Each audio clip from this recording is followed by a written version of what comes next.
es el padre de la perversión. Es ese padre que, bueno, en principio, ¿no? Que nos muestran, y siempre es el caso por caso, pero en el caso lo que tenemos es un padre que está con la mirada puesta ya en lontananza, puesta ya a lo lejos, puesta ya para ver cómo puede él hacer para crecer, para ir más arriba, totalmente sometido, totalmente ortonoico, dijera el doctor Néstor Brownstein, metido en eso, metido allá en lontananza y mirando a la familia desde un lugar simplemente como de cuidador o sostenedor, es aquel que cierra todas las puertas, ¿no? O sea, no se van todos a dormir, es el que cierra, pero la que manda, la que domina ahí es ella. Incluso, bueno, hay una anécdota que ellos ya le pide de volver a Italia, le habían pasado muy bien, que se habían reído y demás, y él accede, o sea, como pendiente de lo que ella pueda pedir o necesitar. Hay otra escena en la que él tiene relaciones con una chica se ve que de la zona, y después es increíble como minuciosamente se higieniza, se baña, no vaya a ser que vaya a contaminar, ¿no? Ese lugar donde estaba la familia, entonces en esa zona de interés.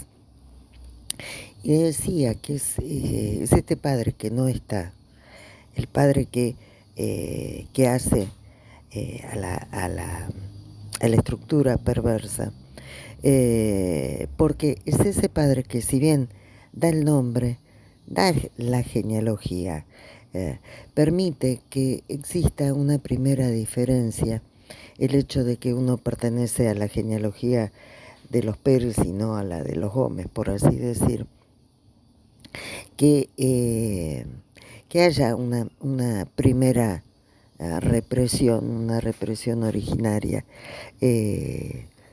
pero después es aquel que no habilita en el segundo movimiento de la paternidad, o sea, ese de ya entrando en la pubertad y la adolescencia, y que a lo largo de la historia tendría que haber sido así, ese que dice, no, tú puedes, dale, adelante, sos un Gómez, sos un Pérez, tenés que poder, vamos, sí, ya el futuro te espera, o la empresa familiar, o lo que sea, pero digamos que lo va habilitando para que en un determinado momento ese hijo pueda,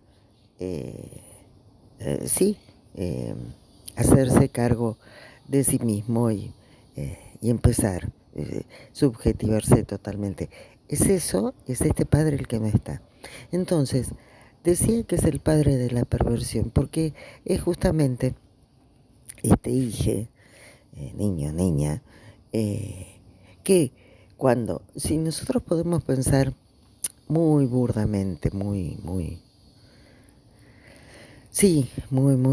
simplemente, ¿no? El recorrido del complejo de Edipo, tenemos que pensar que partimos de una madre omnipotente, ¿no? Que en la muestra, mostrando la falta de la madre, que tiene otros intereses y demás, mira para otro lado. Entonces es la madre la que pasa a ser potente, en el sentido que no está completa, que sale de ese lugar de la omnipotencia. Entonces, ese hijo, por así decir, ante el desamparo, la confrontación con que, ¿qué va a ser de mí? Que esta madre que antes todo lo podía y ahora no lo puede. ¿Qué pasa conmigo? Ahí es cuando aparece la figura de la omnipotencia del padre. Si bien este padre siempre estuvo presente, entonces aparece esa figura fuerte, ¿no? de esta omnipotencia, y se cobija en ese padre que después, al tiempo, ese mismo padre va a pasar a ser potente, pero va a habilitar al hijo que siga adelante. Bueno, él elige antes, digamos que ese es el recorrido, por así decir, muy, muy burdo, muy esquemático que estoy planteando, ¿no? ¿Qué es lo que pasa en el caso de la perversión?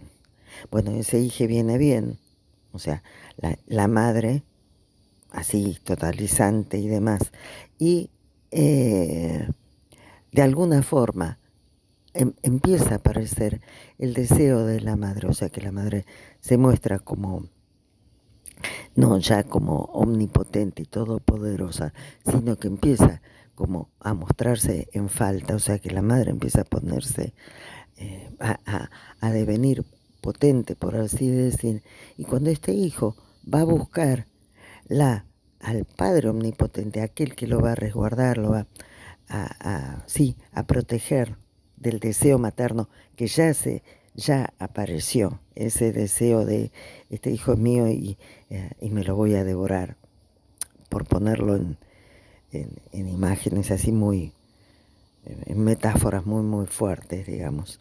No está, ese padre está, pero está mirando para otro lado.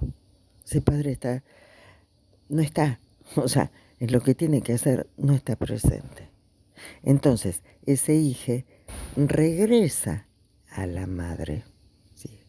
Esa madre que de alguna forma lo habían puesto en la dinámica fálica, en el falo como símbolo, aquello que se va a alcanzar, que está allá en el horizonte y hacia el que yo tengo que apuntar, ¿no? Como muy lejano, y que me va a habilitar el Padre normalmente. Ese Padre que me va a acompañar en eso no está. Es ese Padre, ¿no? Es el Padre que trabajábamos con aquel cuento de Galeano, ¿no? Del padre y el hijo. El hijo nunca había visto el mar y tienen que trepar unas dunas, ¿no? Tienen que subir unos médanos y detrás, después de esas dunas, de esos médanos, está la mar, ¿no? Entonces suben, ¿no? El hijo se adelanta, el padre viene de detrás, y ante esa inmensidad increíble del océano, de la mar, ¿no? El hijo le dice al padre, Padre, ayúdame a mirar, ¿sí? O sea, es tanta la inmensidad de la feminidad, de lo femenino, por así decir, es tan fascinante, cautivante, pero a la vez genera tanto miedo, tanto que es necesario, justamente, es ese padre el que va a habilitar y acompañar para que pueda acercarse a la falta, acercarse representada en la mar y en lo femenino. Bueno, ese padre que habilita, pero si bien es aquel que en el primer momento le dio el apellido, lo metió en una genealogía, es el que no está, es el que no está. Entonces, al hijo que lo confrontaron con la dinámica fálica, que lo confrontaron con, el, con que todo no se puede, pero existe la ilusión de que tal vez pueda y que el falo es un significante que está allá. El recurso que le queda al hijo que probablemente vaya a tener una estructura perversa, es aferrarse, es materializar el falo y quedar con el fetiche, ¿sí? La materialización del falo es el fetiche, ese falo ideal, ese falo como significante, aquello que está en el horizonte, en la estructura perversa, es materializado, es traído y se le pone de alguna forma a la madre, como aquellas estatuas que alguna vez hablábamos eh, de las comunidades muy, muy primigenias que tenían los dibujos de la madre fálica con un pene, ¿no? O sea, con los dos sexos. Es como si, por así decir, ¿no es cierto?, a una de estas estatuas se le había caído, se le había cortado ese pene, ese falo, y como si se lo pegara, por así decir. O sea, completa nuevamente a la madre. Y de ahí vamos a tener los diferentes tipos de perversiones que se pueden generar en relación a donde no, o sea, detrás del velo, delante del velo, todo lo que nos cuenta Lacan o el mismo Freud en 3 ensayos, ¿no? O sea, lo podemos utilizar. O sea, redondeando un poco la idea, es este padre que está mirándose el ombligo, que está mirando lontananza, pero no está acompañando al hijo para que pueda confrontarse con la falta, para que pueda confrontarse con lo femenino. Ese padre habilitante, ese padre que le dice, sí, es verdad, pero bueno, tú vas a salir adelante porque tú puedes. Es el caso, acá no está. Entonces, ese hijo, de alguna forma, si bien entró en el campo, la madre de alguna forma se mostró en falta, o sea, que hay algo del orden de la falta confrontado, bueno, reniega de esa represión, reniega de esa falta y van a generarse diferentes tipos de recursos perversos, porque se va a producir la perversión de los diferentes objetos pulsionales, ya sea de la mirada, de la voz, de las heces o en términos de la oralidad. Algún tipo de perversión va a surgir desde allí.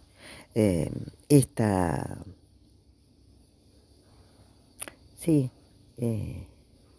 esta es un poco